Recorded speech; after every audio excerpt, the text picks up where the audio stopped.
Written by Selma लेजरलॉफ। वो एक Swedish writer रही हैं, टीचर रही हैं और बहुत सुंदर स्टोरी उन्होंने आपको दी है पढ़ने के लिए। थोड़ी देर के लिए जो स्टोरी है आपको एक अलग दुनिया में ले जाती है। अच्छी स्टोरी है, ध्यान से सुनिए। ये स्टोरी जो है जिसका जैसे कि टाइटल मैंने अभी आपको बताया, द रैट ट्रैप। ट्रैप का मतलब होता है जाल, और रैट ट्रैप का मतलब हुआ वो जाल जिसमें चूहे पकड़े जाते हैं, चूहेदानी जिसको हम बोलते हैं। तो इसमें एक पेडलर है। पेडलर का मतलब होता है जो हॉकर टाइप बंदा होता है, जो गलियों में घूमकर अपना सामान बेचता है। तो ये जो पूरी स्टोरी है रेड ट्रैप पेडलर के ऊपर है, यानी कि एक ऐसा आदमी जो छोटी छोटी चूहेदानियाँ बनाकर सड़कों पर घूम घूम कर बेचता था। पर वो इतना गरीब था, उसके पास रिसोर्सेज बिल्कुल भी नहीं थे। तो वो जो रॉ मटेरियल होता है, जो वायर वगैरह उसको चाहिए होती है अपने रेड ट्रैप को बनाने के लिए, उसको बैक किया करता था, यानी कि भीख में मांगा करता था। पर फिर भी उसके बाद भी उसका जो काम था वो प्रॉफिटेबल नहीं था, यानी कि जितनी उसको इनकम चाहिए थी वो नहीं मिल पाती थी, नहीं हो पाती थी। तो इसकी वजह से उसने छोटी मोटी थाइवरी यानी कि चोरी भी करनी शुरू कर दी। समय बीतता गया, उसकी ज़िंदगी ऐसे ही बीतती गई और एक दिन ऐसे ही वो सड़क पर प्लॉडिंग करता हुआ चल रहा था। प्लॉडिंग का मतलब होता है पैर को घसीट घसीट कर चलना। जब आप अनमने मन से जा रहे हों, थके हुए हों, फ्रस्ट्रेटेड हों और लाइफ में कोई चार्म या कोई पॉजिटिविटी ना हो, तो आप प्लॉड करते हैं, पैर घसीट घसीट के अनमने मन से आगे बढ़ते हैं। वो भी ऐसे ही जा रहा था और थक चुका था, शाम हो चुकी थी। तभी उसको एक छोटी सी कॉटेज दिखाई दी मेन रोड के पास में। उसने वहाँ नॉक किया because he wanted to take shelter. वो रात को वहाँ रुकना चाहता था, रात बिताना चाहता था। हालांकि जब कभी ऐसी कोशिश उसने पहले कभी की, उसको सफलता नहीं मिली। लोग बोलते थे आगे चलो, जैसे आमतौर पे हम लोग कहते हैं बाबा आगे चलो, तो वो भी इसी तरह से रिजेक्ट किया जाता था। पर उस दिन उसने फिर एक कोशिश करना ठीक समझा।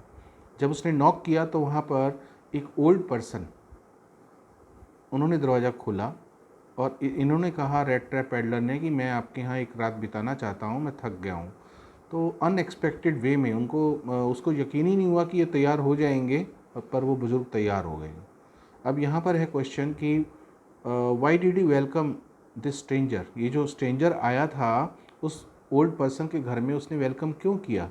तो इसका आंसर ये है कि वो अपने घर में अकेले थे, इस वजह से वो लोनली फील कर रहे थे। वो चाहते थे कोई मुझे कंपनी देने के लिए मिले, और ये वहाँ पर बाई चांस पहुँच गए, इसलिए वेलकम करते हैं। फिर क्वेश्चन उठता है how did he welcome. Paper मैं जितनी भी चीज़ें आपको बताऊँगा सब जो सीबीएसई पहले पूछ चुकी है या पूछ सकती है उससे रिलेट करके बताऊँगा। तो क्वेश्चन आता है कि how did he welcome him, कैसे वेलकम किया उसका? तो first he agreed to give him shelter, उसको शेल्टर देने के लिए तैयार हो गए। दूसरी बात, he offered him porridge, porridge नाम की चीज़ उनको खाने के लिए दी। तीसरा, ही प्लेड जॉलिस गेम, एक कार्ड गेम होती है जिसको जॉलिस बोलते हैं, पर आप स्पेलिंग देखेंगे तो MJOLIS होती है। वो गेम उनके साथ खेली। उसके बाद दोनों गप्पे मारते रहे। फिर उसके बाद उन्होंने उसको तंबाकू सिगार यानी कि अपना पाइप भी ऑफ़र किया, सिगार ये तंबाकू पीने के लिए। और उसके बाद दोनों बातें करते रहे। बातों बातों में उस ओल्ड पर्सन ने इस स्ट्रेंजर को, स्ट्रेंजर मतलब रेड ट्रैप पैडलर को, ये बताया कि जवानी के दिनों में जब उनके पास ज़्यादा एनर्जी थी, यंग थे, तो वो एक रैमजो आयरन मिल में काम किया करते थे। वो वहाँ पर एक क्रॉफ्टर थे, फार्मर टाइप थे। पर अब क्योंकि वो बूढ़े हो चुके थे, तो अपनी एक गाय जो उन्होंने रखी हुई थी उसका दूध निकाल कर नियर बाई क्रीमरी में बेचा करते थे। क्रीमरी वो प्लेस होता है, वो फैक्ट्री होती है जहाँ पर दूध कलेक्ट करने के बाद क्रीम बनाई जाती है, मक्खन बनाया जाता है, फिर घी बनाया जाता है, प्रोसेस किया जाता है उसको। तो अपना जो दूध था गाय का उसको बेचते थे, तो उससे उनको पैसे मिलते थे। जब ये बता रहे थे तो ऐसा लग रहा था उस ओल्ड पर्सन को कि स्ट्रेंजर यानी कि रेड ट्रैप पैडलर को शायद यकीन नहीं हो रहा। तो उसको यकीन दिलाने के लिए कि मैं, मेरे सोर्स ऑफ इनकम मेरी गायें हैं जिसका दूध मैं क्रीमरी में बेचता हूँ, वो खड़े हुए और विंडो के पास गए। वहाँ पर विंडो के पास एक पाउच था, उस पाउच के अंदर कुछ पैसे थे, उन्होंने निकाले। वो वहाँ की स्विस करेंसी थी जिसको क्रोनो बोला गया, पर बुक में जब आप देखेंगे तो लिखेगा KRONOR, पर इसका प्रोनाउंसिएशन जो है क्रोनो है, क्रोनोर नहीं है। तो उन्होंने उसको 10-10 के 3 जो क्रोनो थे, नोट थे, वो दिखाए, टोटल 30 थे, 3030। और वापस पाउच में डाल के रख दिए। खैर दोनों बातें करते सो गए। सुबह दोनों उठे क्योंकि इनको अपना दूध, गाय का दूध निकालना था, और उस बंदे को जब ऑब्वियसली जब घर का मालिक उठ गया है काम पे जाने के लिए, तो जो गेस्ट आया हुआ यानी कि जो स्ट्रेंजर है उसको भी उठना पड़ा, और वो उठ के वो भी वहाँ से चल पड़े। दोनों अपने अपने काम के लिए चल पड़े। पर देखा जाए तो जिस प्रकार हम चूहा पकड़ने के लिए पहले बेट डालते हैं, बेट का मतलब होता है चारा, BAIT बेट। हम चूहेदानी का जो मुंह है उसके साथ उसको खोल के उसके साथ एक चीज़ अड़ा देते हैं, चाहे वो रोटी का टुकड़ा हो, ब्रेड का हो, या जो भी है। तो जिस तरह से हम चूहे को फंसाने के लिए काम करते हैं, तो एक तरह से स्टोरी में रेड ट्रैप पेडलर जो है वो बेट में फंस गया। यहाँ पर बेट क्या क्या था, वो जो पाउच के अंदर पैसे रखे गए थे 30 क्रोनर। तो अभी हुआ क्या कि जब ये थोड़ा आगे चला गया, इसका दिल बेईमान हो गया, ये यू टर्न लेके फिर वापस आ जाता है। और जो विंडो पेन होती है, PANE पेन, विंडो पेन का मतलब होता है खिड़की का शीशा, वो तोड़ते हैं और वो जो पैसे हैं वो चुरा लेते हैं। और चुराने के बाद पाउच को वापस रख कर वो वहाँ से चल पड़ते हैं। पर इस बार वो हाईवे पे नहीं चलते हैं, मेन रोड पे नहीं चलते हैं, इस बार वो वुड्स का मतलब जंगल, जैसे फॉरेस्ट होता है वैसे ही वुड्स भी कहते हैं उसको, बस फ़र्क इतना है WOOD वुड मैंने लकड़ी होता है या लकड़ियाँ होता है, ऐसे लगा दे तो वो फॉरेस्ट कहलाता है। अब वो मेन रोड से नहीं जाते हैं, जंगल में चला जाता है रेड ट्रैप पेडलर। कारण क्या है उसका, कि कहीं पुलिस, कहीं वो वापस जाए और वहाँ देखे कि मेरा चोरी हो गई है, वो शिकायत करे, पुलिस उसको ढूंढने निकलेगी तो मेन रोड से आगे तक जाएगी कि आगे तक गया होगा, तो इसलिए वो जंगल में चला जाता है। अब जंगल में जब वो काफ़ी देर तक घूमता रहता है ये सोच के कि मैं यहाँ सेफ़ हूँ, पुलिस मुझे नहीं पकड़ पाएगी, तब तक शाम हो जाती है। दिसंबर का महीना था, ठंड लगने लगती है उसको, थक जाता है, बुरी तरह थक चुका होता है। एक तो चोरी की होती है, दूसरा ठंड का टाइम होता है, तीसरा अंधेरा जल्दी हो चुका होता है, फ्रस्ट्रेटेड होता है, और इन सब की वजह से उसको he felt tired to death. ऐसा लगता है कि मैं बस अब मरने वाला हूँ, थक के ज़मीन पे गिर जाता है। पर जैसे ही उसका सिर ज़मीन के पास होता है, आसपास होता है, तो उसको थंपिंग साउंड दिखाई देती है, यानी कि हथौड़ा चलने की आवाज़ आ रही होती है। तो अपने एक्सपीरियंस से वो समझ जाता है कि आसपास कहीं ना कहीं कोई आयरन मिल है, कोई ऐसी मिल है, फैक्ट्री है जहाँ पर आयरन का काम होता है।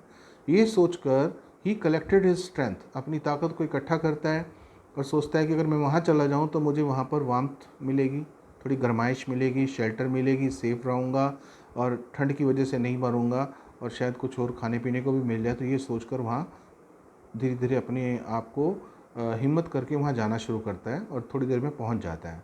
वहाँ दो लोग काम कर रहे होते हैं, एक तो मेन ब्लैक स्मिथ है। ब्लैक स्मिथ का मतलब होता है लोहार, जैसे गोल्ड स्मिथ होता है सुनार, ऐसी ब्लैक स्मिथ होता है।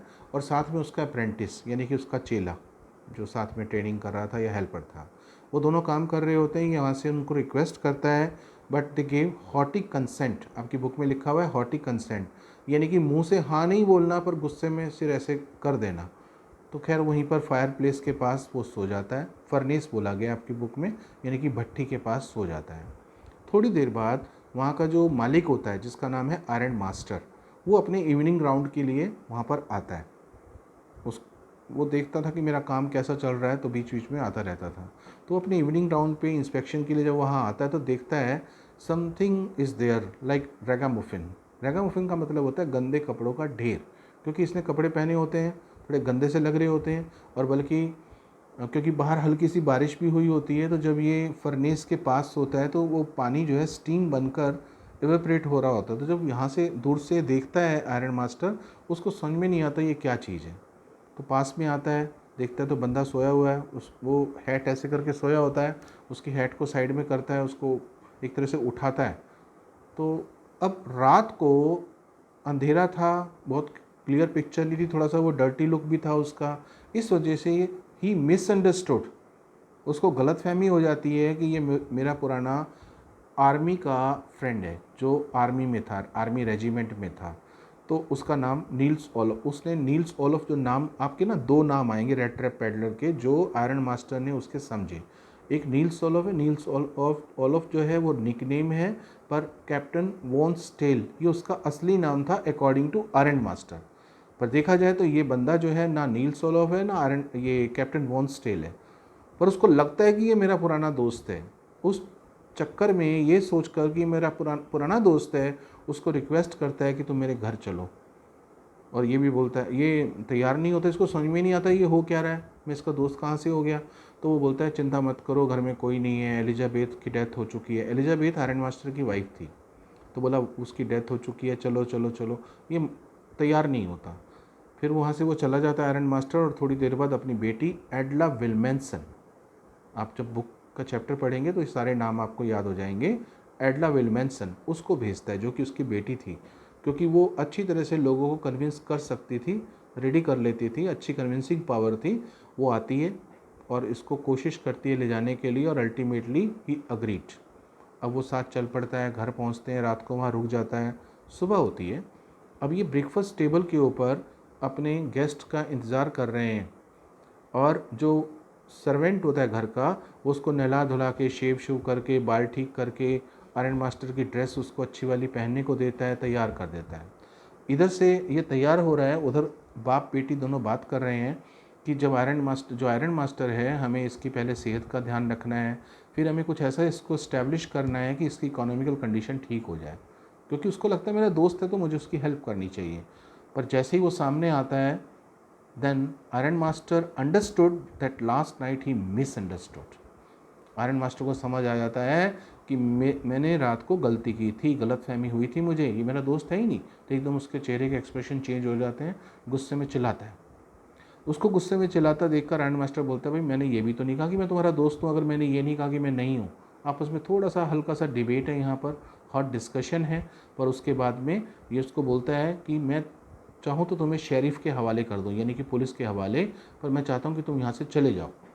ये सुनकर एडला विल्मेंसन आगे आती है और पापा को रिक्वेस्ट करती है, पापा क्रिसमस का टाइम है और हम लोग दोनों अकेले हैं घर के अंदर, हम वेट कर रहे थे कोई गेस्ट हमारे घर आए जिससे कि हम क्रिसमस फेस्टिवल ज़्यादा अच्छे से सेलिब्रेट कर सकें। तो मैं आपसे रिक्वेस्ट करती हूँ कि आप इनको जाने के लिए ना कहें। अब आयरन मास्टर हालांकि नहीं चाहता था कि वो वहाँ रुके, पर बेटी के आगे वो मजबूर हो गया। वो उसको बोलता है ठीक है बेटा, पर एक दिन। तो एडला विल्मेंसन बोलती कि ठीक है, मैं एक दिन के लिए रिक्वेस्ट कर रही हूँ कि क्रिसमस का सेलिब्रेशन क्योंकि हमारे साथ करे, क्योंकि सारा साल ये बेचारा सड़क पे घूमता है, इसको कोई ढंग से खाना नहीं मिलता, रेस्ट नहीं मिलता, अच्छे कपड़े नहीं पहन पाता, इसके लिए सब दिन बराबर है। पर हम लोग अगर रिसोर्सफुल हैं तो हमें इसकी हेल्प करनी चाहिए। खैर वो तैयार हो जाता है। अब ये वहाँ पर रुकता है तो दो काम ये मेन करता है, एक खाता है और फिर सो जाता है, फिर उठता है, फिर खाता है, फिर सो जाता है, क्योंकि उसने उतनी बढ़िया ज़िंदगी पहले कभी देखी नहीं होती है। खैर अगले दिन सुबह अर्ली मॉर्निंग बाप और बेटी यानी कि आयरन मास्टर और उसकी बेटी Edla Willmansson they decided to go to church for prayers. वो सोचते हैं कि सुबह चर्च सर्विस के लिए हम होके आ जाएं, प्रेयर करके आ जाएं, और उस समय रेड ट्रैप पेडलर सो रहा होता है घर में।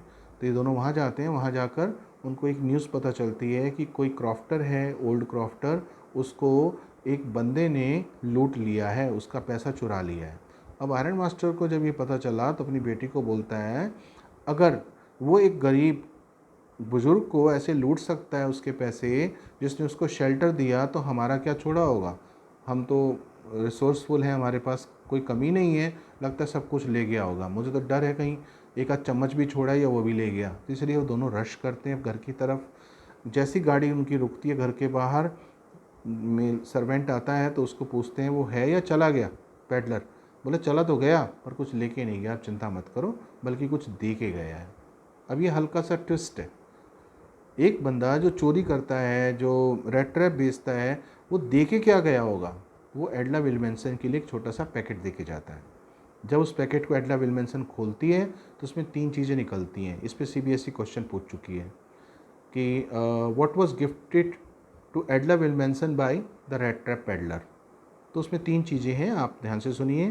पहला एक छोटा सा rattrap, it was a gift from a rattrap peddler to this beautiful girl who changed his mind, Edla Willmansson. दूसरी चीज़ थी वो जो 30 क्रोनो जो पैसे उसने चुराए थे वो उसमें रख दिए थे। और एक छोटा सा लेटर था जो कि जिगजैग राइटिंग में था, यानी कि कटे फटे टेढ़े मेढ़े अक्षरों में था। उसमें लिखा था, डियर एडला विल्मेंसन, मैं ये गिफ्ट आपको दे के जा रहा हूँ, ये क्रिसमस का तोहफा मेरी तरफ से है रेड ट्रैप। ये पैसे प्लीज़ आप उस क्रॉफ्टर को वापस कर देना, and thank you very much, क्योंकि आपने अपने अच्छे व्यवहार से मुझे आपने ऐसे ट्रीट किया कि जैसे मैं रियली आपके पापा का आर्मी का फ्रेंड हूँ। मुझे वो रिस्पेक्ट, वो ऑनर दिया और मैं किसी कीमत पे इस ऑनर को ख़त्म नहीं करना चाहता। मैं उस डिग्निटी और रिस्पेक्ट को ख़त्म नहीं करना चाहता जो आपने मुझे दिखाई है अपने पापा के बिहाफ पर। और लास्ट में उसका साइन जो है कैप्टन वॉन स्टेलियो, यानी कि अपने आप को उस फिक्शनल नाम से वो ट्रीट करता है। तो ये स्टोरी इसके साथ ख़त्म हो जाती है। पर अगर आप अपनी बुक में स्टोरी को देखेंगे तकरीबन 11 पेज हैं इसके अंदर। और इस साल से सीबीएसई ने एक नई चीज़ शुरू की है। अब से पहले जो एक्सट्रैक्ट आते थे वो सिर्फ पोइट्री से आते थे, पर जो फेब में जो पेपर हुआ था इस साल, उसके अंदर उन्होंने पैसेज जो दिए थे, एक्सट्रैक्ट जो दिए थे, वो आपके चैप्टर से भी थे, फ्लेमिंगो और विस्टास से। तो मैं सभी स्टूडेंट्स को सलाह दूंगा, please read complete chapter word by word. ये अभी लॉकडाउन का पीरियड है, जब स्कूल खुल जाएंगे तो आपके जो सब्जेक्ट टीचर्स होंगे वो आपको अच्छे से पढ़ाएंगे।